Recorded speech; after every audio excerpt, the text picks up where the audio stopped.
Good afternoon and welcome everyone. My name is Judd Hendricks with Interfaith Paths to Peace, and I want to welcome you to a special program of Cultivating a Soul-Centric City. We are in our third session working with Joppa Buckner on how to create a soulful image of your child. So I want to welcome you to this episode of that. This is our last one. If you're interested in the first two, those are up on the Interfaith Paths to Peace website, and you're welcome to go and check those out. So welcome. And I'm going to do a quick introduction to Joppa. He will share the third part of this series. And then when we get into more personal sharing, I am going to go off Facebook Live and stop the recording so we can have more personal conversation. But thanks everybody for joining us. If you have questions, if you're watching on Facebook Live, you can put those in the comment section. If you're on the Zoom channel, you're welcome to put questions in the chat box, and we'll come to those and have some time for open dialogue in a few moments. Joppa, thanks so much for you leading us in this series. And I think I said last time, I'm finding the work that you're inviting us into not only to be helpful in thinking about how to create soulful images of our children, but how to actually just be with people, to help imagine and accompany people into their own becoming. So, Joppa, deeply grateful for your wisdom and expertise here, and I'm going to turn it over to you. Thank you. You're on mute there still, Joppa. Thank you. So welcome again, everybody. I'm going to do a brief review in a moment, but I just want to say appreciate everybody who has joined us and people who have accessed this program in the videos, because it's one of the things which is dear to my heart, that we are able to bring more of our own inner resources to the work we do with children. I just mentioned previously that since I'm, as a teacher, I would only usually do this process with one child at a time, and it's very enriching and fulfilling. But as a consultant, I just happen to have done several children. I'm doing 3 children right now, and find it difficult to switch back and forth because it's a contemplative process, and you're working with the soul image of one person, and then you switch. So just FYI, that can be a little draining, actually. I'm going to go and reiterate a little bit of what we have done so far, and then quickly talk about this last part, which has to do with looking at our image and seeing how we can perceive the child in a way that allows us to imagine ways we can intervene in the health of the child through our relationship we have with them. So let me do that.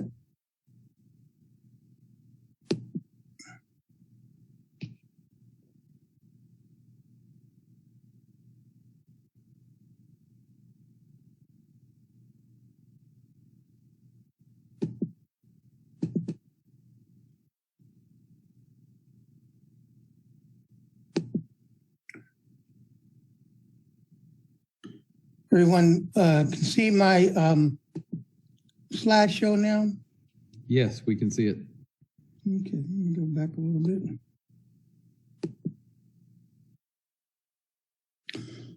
So at this point, we would have possibly created an integrated or analyzed image. And what that means is that if we were doing this with, sometimes we do this with a group of people, and we would usually get several contributions to the image, and we would try to integrate those. Or if we had a single image, we were doing it just by ourselves or with one person, we may try to deepen the look at that given image. Like if it was like an image of a sunny day, we may then say, well, what are the aspects of that sunny day that might give us some sense of the constitution of a child? So we would analyze the image a little bit more. If we were working with multiple people, the image would already have a level of complexity that could probably meet the whole child better. But if we have a single image, we might want to analyze it a little bit. This is fragments of observations of a 3-year-old E. And this was an image done with several people, and it was integrated into the following picture. On a sunny, dry, and windless day, weakly rooted flowers delicately move, while among the flowers, a small mole-like creature scurries. Now, so this is the culmination of that process first of loving and careful observation. We'll go back and reiterate what that means.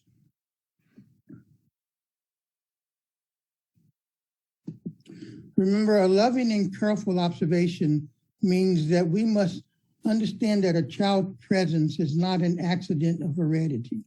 A child's presence reflects the activity of their spirit that creating a person prepared to fulfill a destiny.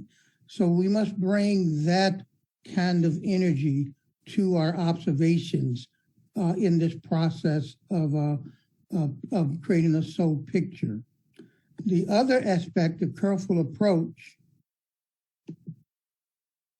is to recognize that beyond the features identifying a child's gender, ethnicity, or race, seek in your descriptions nuance that reveals individuality. Such individuality will stimulate revealing energy. And so the initial aspect is to make these observations, and we make these observations in a fourfold way. We observe the child's physical features, we observe the child's movement and speech, their vitality, we observe their interest and social engagement in the world, and for older children, we might also look at what they seem to intend in the world. So those are the 4 ways that we are present, and we want to do loving and careful observations of that fourfold human being.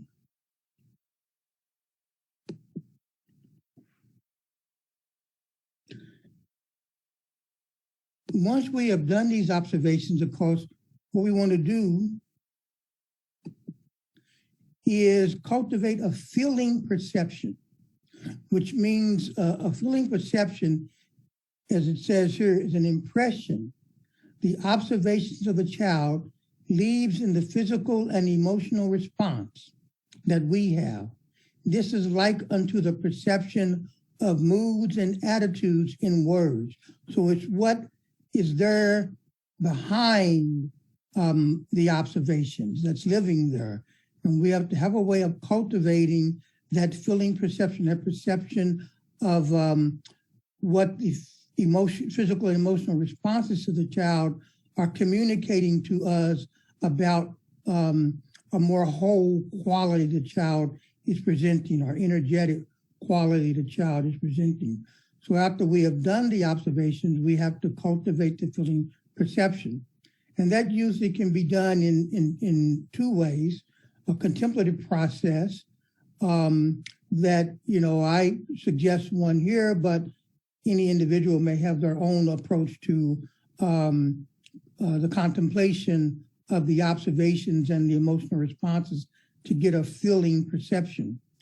And once you get that feeling perception, you then want to lift out imagery. And that imagery usually will be being and substance related to the 4 kingdoms, the mineral kingdom, the plant kingdom, the animal kingdom, and the human and divine kingdoms. And so we will say at this point in this week, we have been able to cultivate a feeling perception from our observations, and we now, from that cultivated feeling perception, have an image of the child.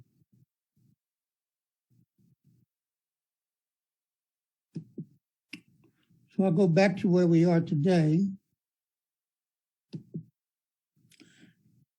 And we will talk about how we would work with this image, will be the next step. Are there any questions or comments about that review of what we've already done?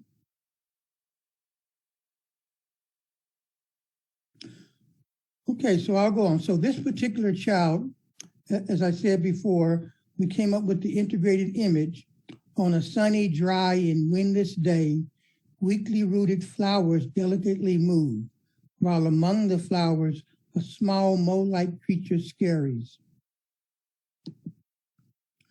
And so once you have an image, what you want to do with those images, you want to do associations of the observations and images. This is like, in a way, if you're going to move forward once you have your soul picture, you can just live with that soul picture and see what it brings to the relationship you have with your child. And in a way, you don't need to necessarily go farther than that. But if you do wish to use that image to get a sense of what it tells you about the constitution of the child and how you may identify balances or imbalances that you could then bring intervention to, the first next step is to actually associate the images with observations you have made. And this is important because it's like, in a way, it's almost like an artist who is mixing paints to create a palette to do a picture. Once you make these associations between the images and the observations, they're kind of like paints on a paintbrush, with which you can then create a picture of the child. And so I'll give you examples here. E's sunny day image was in correspondence with the observation of her general attractive, well-proportioned physicality and gentle smile. So once we looked at that, we asked ourselves, where did that sunny day image come from? And we could feel inwardly that that was associated with this general attractive, well-proportioned physicality. And then the image of a dry and windless air was in correspondence with the observation of her graceful but low energy movement and her tendency to play separately from her peers. Her weakly rooted flower image was in correspondence to the observation of her soft voice, expressive language, artistic interest, and aesthetic wakefulness. You can see this, I have this little remark down there, perception versus projection. One important reason to do this is that we want this soulful image to be a perception. It comes from looking at the observations, but recognizing just as when we listen to someone speak, we can be aware of attitudes and moods. In these observations, we can perceive, this quality of the constitution of the child, which stands behind it. It's a perception as opposed to a projection. If you don't make some effort to make these connections between the images and the observations you have made, then it disconnects the image from the actual being of the child, and you will be participating more in projection than perception. So you want to keep this quality of this soulful image being a perception of the child. What we are learning about how they're molding this child for their own destiny, and how we are getting information about that in this image composition. So, so let me see. I'll go ahead and finish these. Through the delicate movement of the flowers suggested cognitive liveliness, E's drawing suggested she was cognitively on pace, not precocious. This is one reason that observation of the drawings is important, because a lot of times, again, you can see certain behavior in a child and project something about their cognitive capacity. So an objective observation in the drawings can clarify sometimes where a child really is developmentally as regards their cognitive work.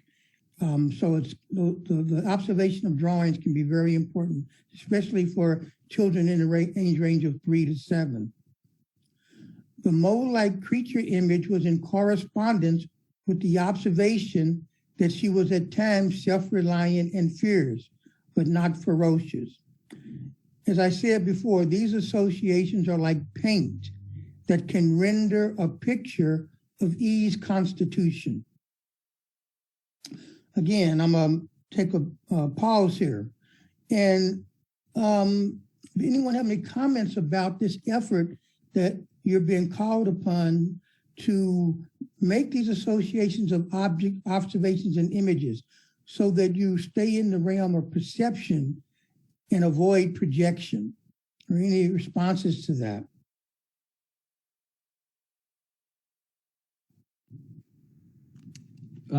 Joppa, this is back to how do we allow these perceptions or images to emerge? Is there like, when you were writing this little phrase about E after these perceptions, did you see that in like your mind's eye? Like, was that actually an image? Did you actually see this kind of sunny day mole, or were you doing like an artistic? Well, as I talked about last year in the cultivating of the feeling perception, so you kind of you do that process where you hold the image and the feeling perception of the child together.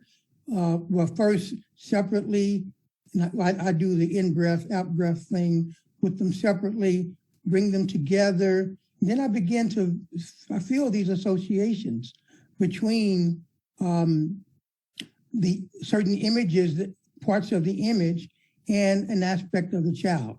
Now, some of that would be living already as you do the process of observation and cultivating the feeling perception.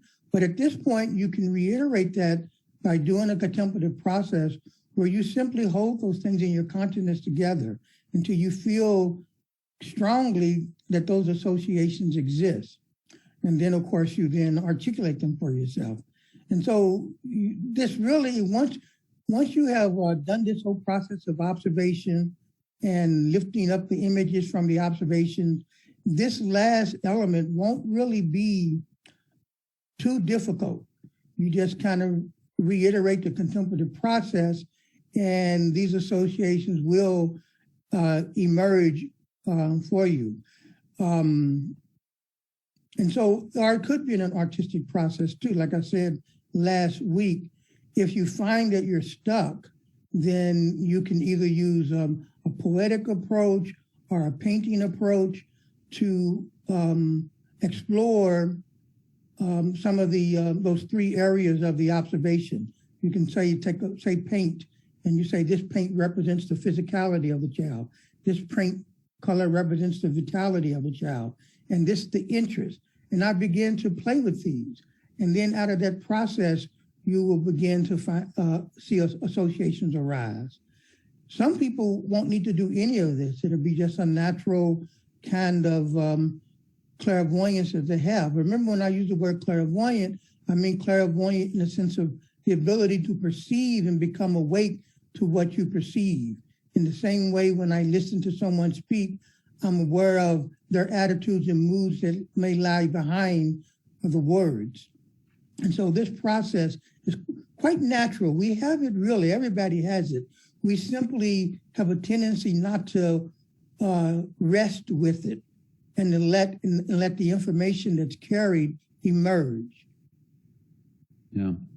Joppa, there was a question from Julie in the chat box. Does being in perceptive mode preclude projecting? I think that you can, and this is a good question, because what you can see, if at any given point you feel that you have an image and you cannot move back from the image to the observations, then you are likely, the reason that would take place is because you're in a projection mode. And so you can't even make the connection anymore. Julie, does that address what you were trying to get to or not?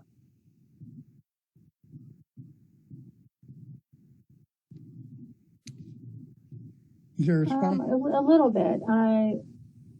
So you were talking about, coming from a perceptive mode and to not be in projection, to not project. And so I was wondering if being in a perceptive mode means you're not going to be projecting, or if it was possible to be in a perceptive mode. I would say yes. I would say if you can remain in a perceptive mode with a child, then you are probably interrupting whatever the tendency is to project. And I would say that once you're projecting, you are no longer perceiving the child. Now, you may kind of move back and forth between these places, but yeah, I think that they are a little bit mutually exclusive. And you want to honor the child's own beinghood by perceiving the child and not projecting your inner attitudes and assumptions onto the being of the child. And so if you can remain in perceptive mode, which means that any images that arise in your mind, any ideals or images, you can really connect those with what you observe about the child. Because to the degree that you can't, then you've probably lost contact with the being of the child. And by definition, it's a soulful picture, but it's a soulful picture of you, not the child in that case. Okay, let's see what I have here next. This next part is just to give you a little bit of an overview of Steiner's analytic tools or analytic picture of the human being. In a way, becoming a little bit familiar with them is good if you want to go to the next step, because they tend to be holistic and not reductionist. And I'm just going to read this to give you a picture of how Steiner's image of the child emerges. The ego body interactivity of the incarnating human being unfolds as the coordinated development of the visceral and sensory constitution. The threefold activity of this development includes the metabolic, cardiovascular, and nerve sense constitution. So as you see right here, we have the body and the ego at the top of this graph. And then basically the body is what heredity gives. And the ego in this sense is meant the individualized destiny of the child that's working on the body to make it a vehicle for its destiny. And what the body is basically, the twofold constitution of the body is this sevenfold visceral constitution. And for Steiner, there's 12 senses, the 12-fold sensory body. So those two elements of the human being are in relationship. And what brings them in relationship are these three aspects of our constitution. Our metabolism, that's the limb system, the stomach and the limb system, the cardiovascular system, and the nerve sense system. These three, which we sometimes refer to as hands, heart, and head, in the Waldorf, it's all about always engaging all three of those and not one as opposed to the other. And so this is the constitution of the child, where that constitution can be seen as present to us as physical, as etheric, or as life activity, as the child's astral or interest in cognitive forces, and the child's intention in the world.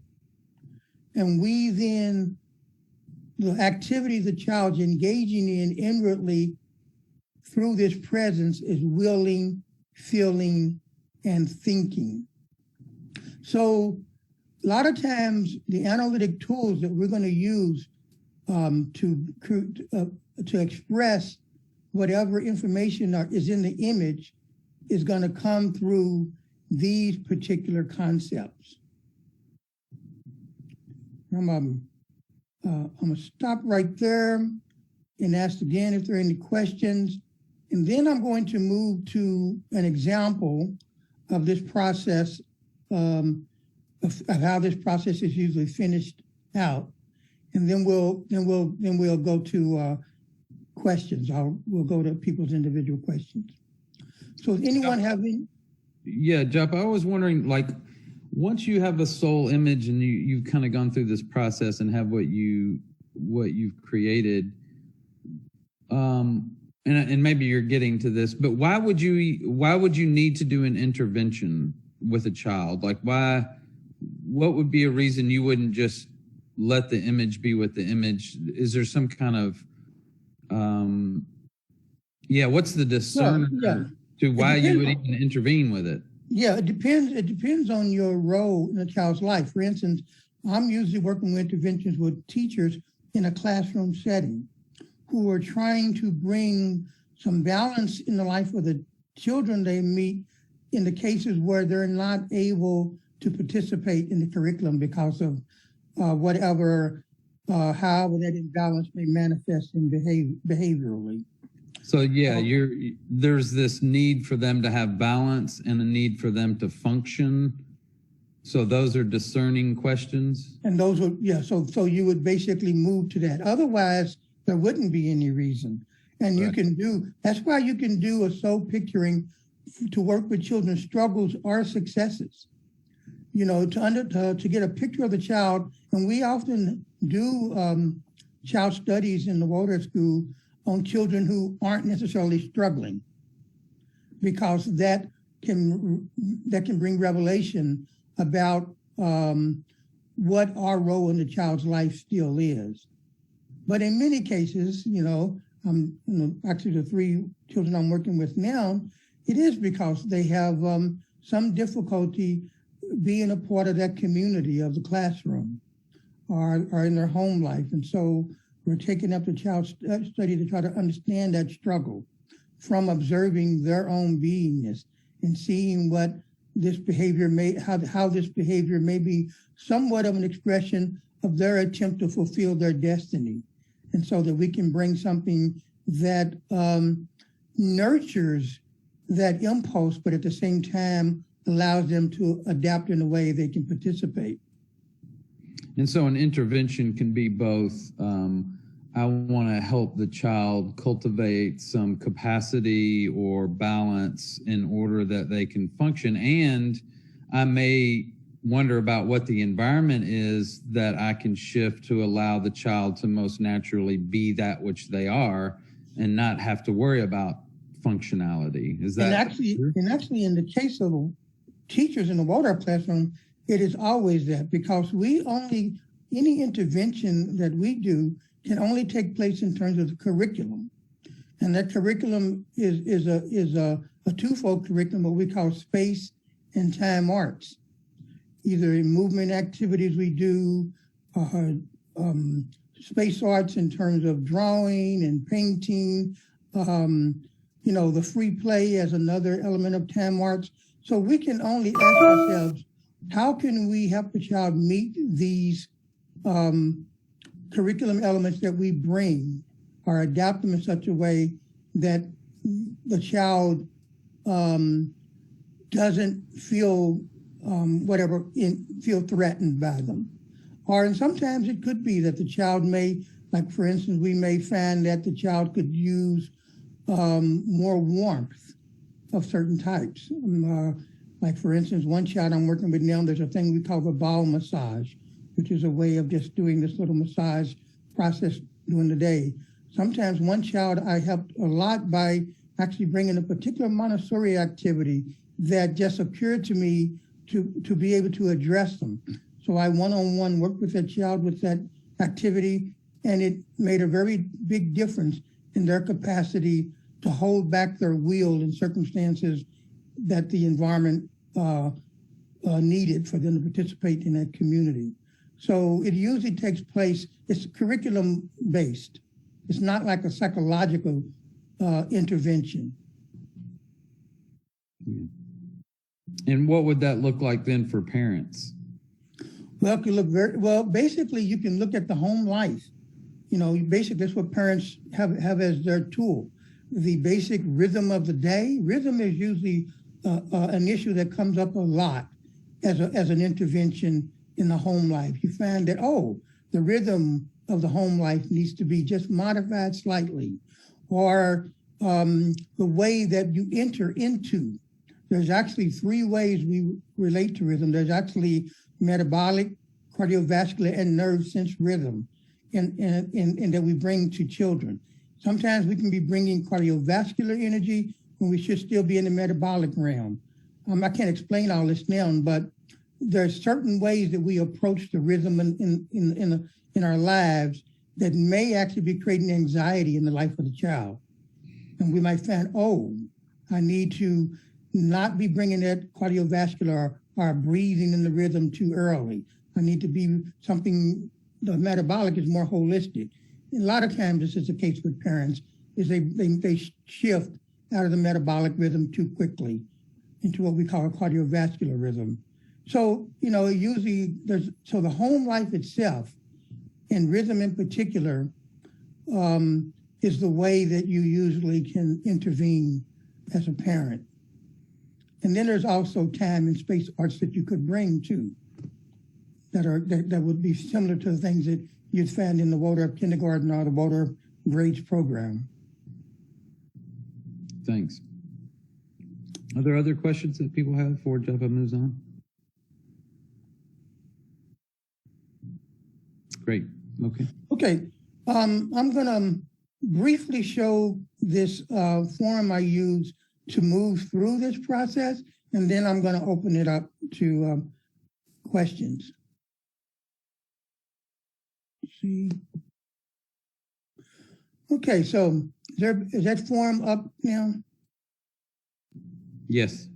Okay, so moving from the consensus or analyzed image, the next aspect is just really what we just said. You take, let me find one that's done. Let me see, I think I have one.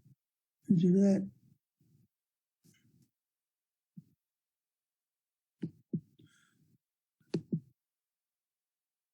Okay, yeah, here's one that I've done for a child. Everybody sees this one now, right? Yes. Okay, so here was the consensus image that I had with this teacher. It was a large dog is looking for water in a hot desert and encounters a succulent but prickly plant.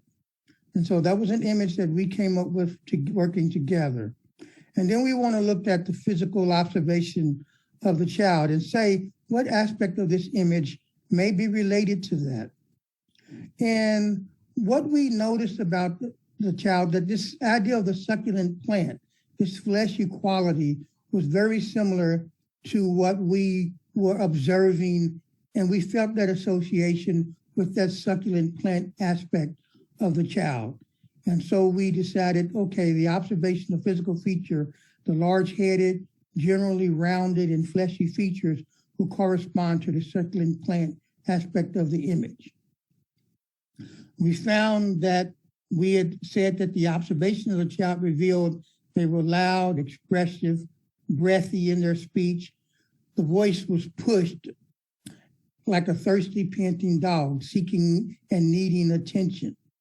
And so we felt like the speech had that connection with that image. The movement was awkwardly impulsed movement, indicating poor sensory motor integration across horizontal midline, and the child lifting up onto their toes and their fine motor finger activity, which appeared compensatory, an attempt to integrate across the horizontal midline. We felt that correspond to the image of the dog in the desert. The reason we did is a lot of times the vitality of a child, if it's lacking, that's usually a lot of times archetypically looked at as water. The vitality classically is looked at as a water image. And so the deserts, which indicates a lack of water, very much we felt indicated this condition we saw where this water element could not flow because of what is called a horizontal midline barrier.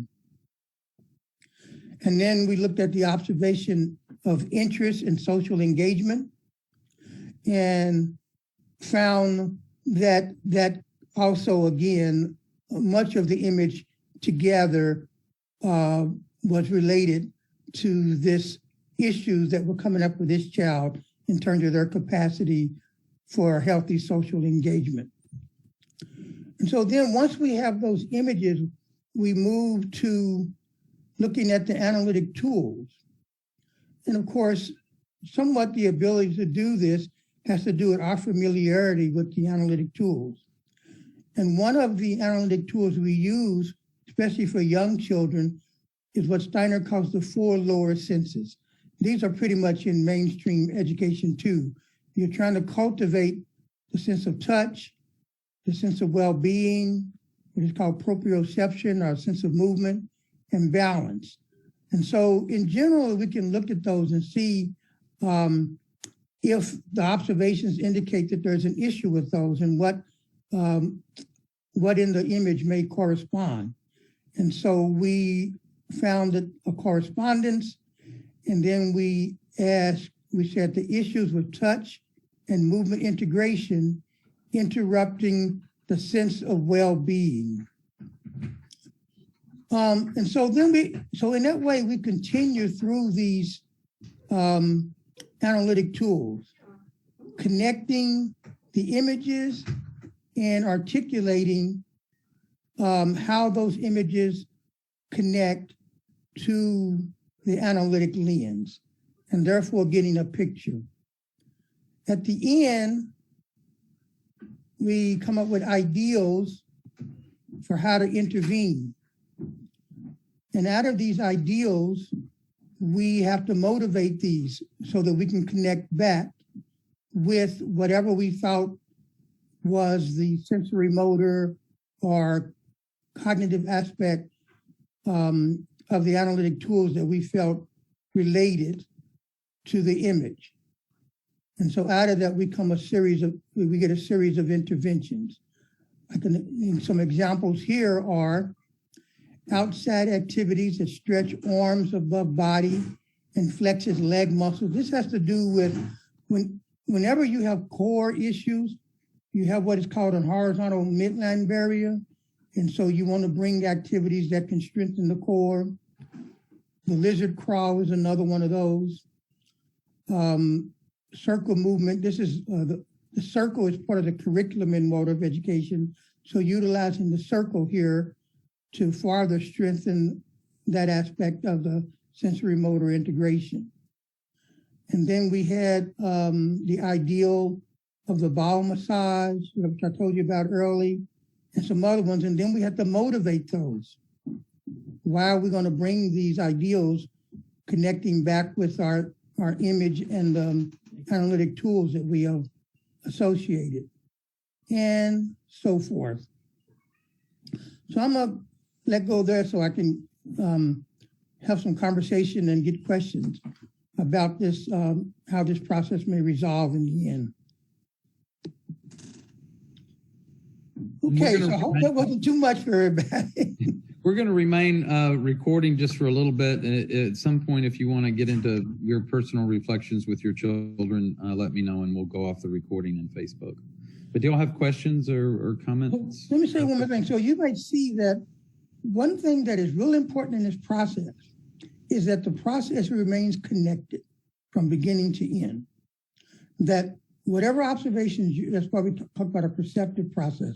Whatever observations we make have to be associated with the imagery. Whatever analytic tools we pick up must maintain that connection so that you can avoid the problem in this process is what Steiner would call fantasy.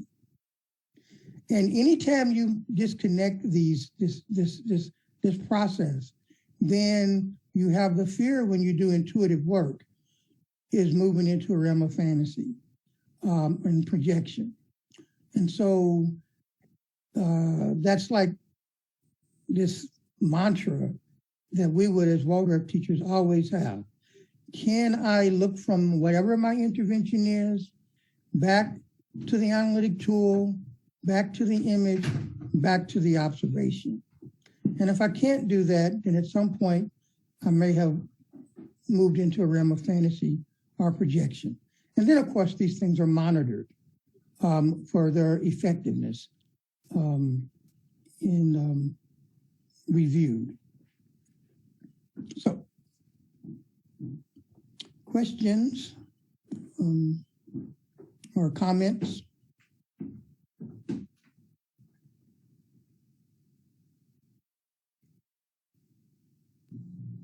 It was all too much. I'm gonna go ahead and stop the recording now, so we could maybe even start working with some of your personal personal reflections you're working with your kids, and use JAP as a resource. So for those that have joined us on Facebook Live and the recording, thanks for participating, and keep looking for more programs around cultivating a soul-centric city. Thank you. And so what